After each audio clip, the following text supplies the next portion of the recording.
Hello दोस्तों, मैं Abhay Singh Rana, Rudra institute दुर्ग। छत्तीसगढ़ से सामान्य ज्ञान के संदर्भ में छत्तीसगढ़ के भौगोलिक खंडों में प्रकाश डाल रहा हूं।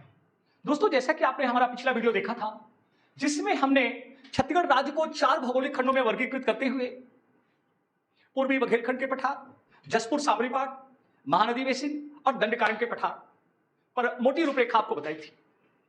उसी के तहत हमने पिछले वीडियो में पूर्वी बघेलखंड के पठार पे आप पे प्रकाश डाला था। तो दोस्तों, आज इस कड़ी में हम दूसरा वीडियो लेके आपके समक्ष आ रहे हैं। आज हम छत्तीसगढ़ राज्य के जसपुर सामरी पाट भौगोलिक खंड पे प्रकाश डालेंगे। दोस्तों, मैं एक तरह से रिवीजन करूंगा। आपके समक्ष हमारे छत्तीसगढ़ राज्य का मानचित्र है। इस मानचित्र में ये जो पूर्व पोर्शन है पूर्वी बघेलखंड का पठार, ये खासतौर पे आज का हमारा विषय है जसपुर सामरी पाट, और यह पूरा खंड महानदी बेसिन या छत्तीसगढ़ का मैदान और दक्षिणवर्ती भूभाग दंडकारण्य का पठार। तो दोस्तों, जसपुर सामरी पाट राज्य का सबसे छोटा भौगोलिक खंड, राज्य का सर्वाधिक औसत ऊंचाई वाला भौगोलिक खंड, राज्य में सर्वाधिक औसत वार्षिक वर्षा वाला क्षेत्र, राज्य में बागवानी फसलों के लिए जाना जाने वाला जसपुर सामरी पाट। तो दोस्तों, आप हमारे राज्य का मानचित्र देख रहे हैं। हमारा राज्य 5 संभाग और 33 जिलों में बटा हुआ है। इसमें सरगुजा संभाग का पूर्वी भूभाग या दक्षिण पूर्वी भूभाग जसपुर सामरी पाट के तहत आता है। हम सबसे पहले इसे सरल करें। जसपुर, दोस्तों, ये जसपुर जिला है और यह बलरामपुर के सामरी तहसील। यह भौगोलिक खंड राज्य का सर्वाधिक दुर्गम और औसत ऊंचाई वाला भूखंड है। यहां की विशिष्ट भौगोलिक विशेषता को केंद्र में रखकर राज्य के चौथे भौगोलिक खंड के रूप में इसको वर्गीकृत किया गया है, जसपुर सामरी पाट। अब आपके समझ एक प्रश्न आएगा कि ये पाट क्या होता है। क्योंकि हमने इसका नाम पाट रखा है, ना प्लेटो, ना पठार, ना मैदान, ना पर्वत, पाट। तो दोस्तों, हमारी धरातलीय संरचना में कुछ ऐसी विशिष्ट औसत ऊंचाई वाली संरचनाएं होती हैं जो एक उच्च पर्वतीय क्षेत्र है, किंतु ये पर्वत नहीं है क्योंकि इसका शिखर एक समतल मैदान होता है जहां अनेक गांव बसे होते हैं, नदियां प्रवाहित होती हैं, लोग खेती बाड़ी करते हैं। इसे हम पाट भूमि कहते हैं। जसपुर पाट भूमि है, राज्य की सर्वाधिक औसत ऊंचाई वाली भूमि है। इसे हम राज्य में 900 मीटर औसत ऊंचाई वाला क्षेत्र कहते हैं। इतना दुर्गम है कि अपने विशिष्ट जनजातीय संस्कृति के लिए जाना जाता है। आज भी इस क्षेत्र में संचार के साधन पूरी तरह से विकसित नहीं है। इस भूभाग में एकलौता राष्ट्रीय राजमार्ग जो गुजरता है वह है राष्ट्रीय राजमार्ग क्रमांक 7878, जो उमरिया से गुमला झारखंड जाता है। दोस्तों, जसपुर सामरी पाट, आइए हम इस भौगोलिक खंड के विषय में मोटी रूपरेखा आपके समझ रखते हैं। जसपुर सामरी पाट, अब आपको समझ आया कि जसपुर और सामरी तहसील में फैला हुआ है, इसलिए इसका नाम जसपुर सामरी पाट। पाट यानी एक उच्च पर्वतीय स्थल जिसका शिखर समतल मैदान होता है, अर्थात इस क्षेत्र में पाटभूमि का सर्वाधिक विस्तार है। दोस्तों, किसी भी भौगोलिक खंड के विषय में जब आप मुख्य परीक्षा में प्रीलिम्स में लिखेंगे तो उसके अक्षांशीय देशांतरीय विस्तार के विषय में जरूर पूछा जाता है। तो दोस्तों, जसपुर सामरी पाट का विस्तार हम यहां आपके समक्ष बता रहे हैं। तो अगर देखें, ये यहां से यहां अक्षांशीय विस्तार है। जसपुर सामरी पाट 22 डिग्री 18 मिनट उत्तरी अक्षांश से लेकर, अर्थात इसमें देखा जाए तो ये यहां से 22 डिग्री 18 मिनट से लेकर ये सबसे उत्तर में 23 डिग्री 38 मिनट तक विस्तारित है। उसी प्रकार इसका देशांतरीय विस्तार 83 डिग्री 24 मिनट से लेकर 84 डिग्री 23 मिनट तक। तो ये जो विस्तार अगर कहा जाए यहां से लेकर यहां तक, ये पूर्व से पश्चिम या पश्चिम से पूर्व, ये देशांतरीय विस्तार है। अगर हम ये देखें तो राज्य के कुल क्षेत्रफल 1,35,191 वर्ग किलोमीटर में इस भौगोलिक खंड का विस्तार कितने क्षेत्र में है, तो इसका विस्तार 6,206 स्क्वायर किलोमीटर या 6,206 वर्ग किलोमीटर में है, जो राज्य के कुल क्षेत्रफल का 4.59% है। जसपुर सामरी पाट। अब प्रश्न ये आता है कि हमारा ये जो भौगोलिक खंड है जसपुर सामरी पाट, तो इसकी क्या विशेषता है। दोस्तों, यहां पर अगर हम देखें तो ये जो क्षेत्र है ये उच्च पर्वतीय पाट क्षेत्र है, दुर्गम अंचल है, सघन वन के लिए जाना जाता है। इस क्षेत्र में अगर कहा जाए तो डेक्कन ट्रैप सेल समूहों का सर्वाधिक विस्तार है।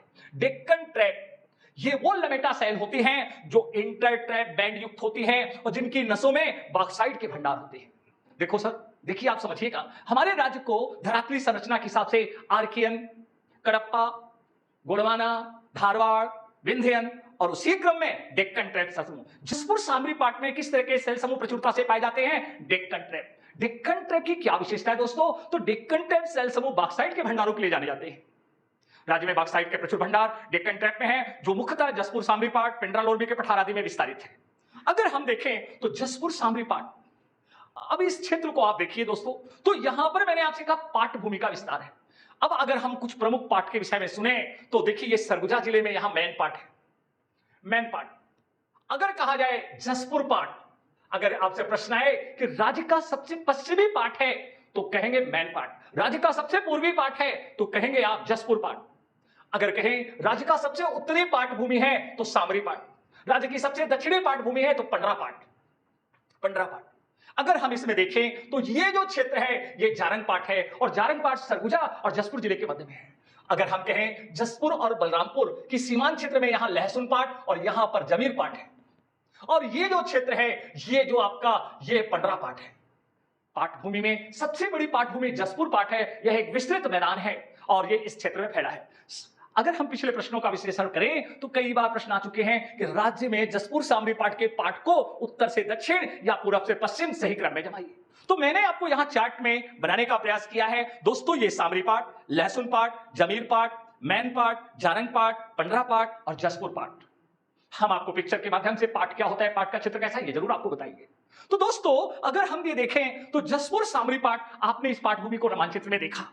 जसपुर की अन्य रोचक विशेषताओं में यह है दोस्तों कि अगर आप यहां पर देख रहे हैं तो इस भूभाग में हमें यह दिखेगा कि ये जो भौगोलिक खंड है ये है, इसकी उत्तर पश्चिमी सीमा झारखंड से लगी हुई है, उत्तर पूर्वी सीमा झारखंड से लगी है, दक्षिण पूर्वी सीमा उड़ीसा से लगी हुई है। जसपुर क्षेत्र में यहां पर खुड़िया का पठार है, खुड़िया का पठार, खुड़िया का पठार एक अत्यंत दुर्गम क्षेत्र है।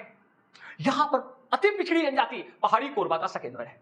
खुड़िया के पठार से ही दोस्तों यहां एक नदी प्रवाहित होती है और उस नदी का नाम है कन्हार नदी।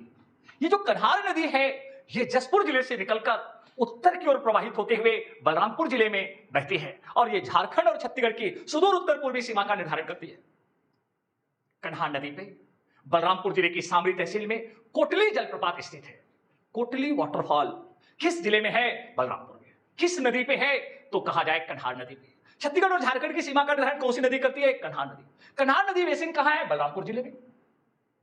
कन्हार नदी के पास जसपुर सामरी भौगोलिक खंड में कौन सा सुप्रसिद्ध ऐतिहासिक पुरातात्विक स्थल है? तो दोस्तों सरगुजा संभाग का सबसे बड़ा आर्कियोलॉजिकल साइट डीपाडी को कहा जाता है। डीपाडी, डीपाडी यह ऐतिहासिक पुरातात्विक स्थल बलरामपुर जिले में सामरी तहसील में कन्हार नदी के किनारे स्थित है। यहां पर सामंत सरना के मंदिरों का एक बहुत बड़ा समूह है, चेतापहाड़, जहां पर प्राकृतिक लिपि में एक अभिलेख विश्वकर्मा नमा मिलता है। एक सबसे रोचक तथ्य है कि पुरातात्विक उत्खनन में डीपाडी में महिषासुर मर्दिनी की प्रतिमा प्राप्त हुई है। एक और तथ्य है कि इस क्षेत्र में ब्रह्मा की अदिति मूर्ति प्राप्त हुई है, अर्थात त्रिमुखी ब्रह्मा है और उनकी दाढ़ी मूंछ नहीं है। तो दोस्तों हमने आपको बताने का प्रयास किया कि जसपुर जिले में खुड़िया का पठार जो पहाड़ी कोरबा के लिए केंद्रित है, और खुड़िया के पठार से कन्हार नदी का उद्गम होता है और कन्हार नदी उत्तर की ओर प्रवाहित होती है और उत्तर प्रदेश में इस नदी पे एक बांध बनाया जा रहा है जिसका प्रभाव हमारे बलरामपुर जिले में व्यापक पड़ेगा, जिसको लेकर छत्तीसगढ़ और उत्तर प्रदेश के साथ हमारे विवाद है। दोस्तों जसपुर सामरी पाट की एक प्रमुख नदी है और उसका नाम है ईब नदी। ईब नदी, इसमें बेने जलप्रपात स्थित है। कोटा गंगा नदी की घाटी भी ईब नदी पे स्थित है। राज्य की एकलौती नदी जिसकी रेत में स्वर्णकण पाए जाते हैं वह ईब नदी है। ईब नदी यह महानदी की सहायक है और जसपुर से यह उड़ीसा में प्रवाहित होती है और हीराकुंड डैम के पास जाकर महानदी में मिल जाती है। दोस्तों यहां अन्य नदियों में से महान नदी खुड़िया के पठार से निकलकर महान नदी सरगुजा जिले में प्रवेश करती है और यहां महानदी का पर खुड़िया के पठार में राज्य का सबसे ऊंचा जलप्रपात हाल ही में खोजा गया है। राज्य का सबसे ऊंचा जलप्रपात कहां है? जसपुर जिले में खुड़िया के पठार में। और किस नदी पे है? महान नदी पे है। दोस्तों अगर हम जसपुर जिले के विषय में देखें तो जसपुर जिला एक जनजाति बहुल जिला है। जसपुर जिले में अगर हम देखें तो यहां की प्रमुख जनजाति में उरांव है। उरांव जनजाति जसपुर सरगुजा की प्रमुख जनजाति है। यह अत्यंत शिक्षित जनजाति, और एक रोचक तथ्य है कि राज्य में सबसे ज्यादा धर्मांतरण करने वाली जनजाति कौन सी है? उरांव। इसके 60% से अधिक लोग ईसाई धर्म को अपना चुके हैं। उरांव जनजाति अपनी जो बोली का प्रयोग करती है जसपुर सामरी पाट में, उसका नाम कुड़ुक है। जसपुर सामरी पाठ में अन्य जनजातियों में से पहाड़ी कोरबा, कोरकू, असुर, बिरहोर जैसी जनजातियां हैं, लेकिन यहां का सबसे प्रमुख जनजाति में उरांव आती है और उरांव की बोली का नाम कुड़ुक है। तो दोस्तों, जसपुर जिला आपके समक्ष है, जसपुर सामरी पाठ। अब एक रोचक तथ्य आपके समक्ष रखना चाहता हूं कि राज्य की सबसे ऊंची पर्वत चोटी, राज्य की सबसे ऊंची पर्वत चोटी क्रमशः अगर आप देखेंगे तो राज्य की सबसे ऊंची पर्वत चोटियों में अगर हमारे समक्ष आता है तो सर गौरलाटा, गौरलाटा ये जसपुर सामरी पाठ में यहां पर स्थित है। गौरलाटा 1225 मीटर ऊंची पर्वत चोटी है। राज्य की दूसरी सबसे ऊंची पर्वत चोटी नंदीराज है और नंदीराज दंतेवाड़ा में स्थित है, बेलाडीला की पहाड़ियों के तहत। अभी हमारी छत्तीसगढ़ सरकार ने गौरलाटा को एक पिकनिक स्पॉट के रूप में डेवलप करने के लिए और पर्वतारोहण के लिए प्रस्ताव बनाया है। तो दोस्तों, हमने जसपुर सामरी पाठ के विषय में आपके समक्ष संक्षेप में कुछ जानकारी देने का प्रयास किया है। अब कुछ अन्य तथ्य हैं जसपुर के विषय में। राज्य का सबसे ठंडा स्थल, सामान्यतः हम इसके विषय में कुसमी मैनपाट को मानते हैं। तो अगर कहें कुसमी यहां पर स्थित है और राज्य का सबसे ठंडा स्थल है। कुसमी किस जिले में आता है? बलरामपुर में। कुसमी राज्य का सबसे ठंडा स्थल है। कई जगह पेंड्रा रोड कुसमी का नाम आता है, कई जगह मैनपाट आता है। तो दोस्तों, अब आपको ये देखिए, अगर कहें हमारे राज्य में सबसे ज्यादा लेटेराइट मिट्टी का विस्तार कहां है, तो ये जसपुर सामरी पाठ क्षेत्र में है।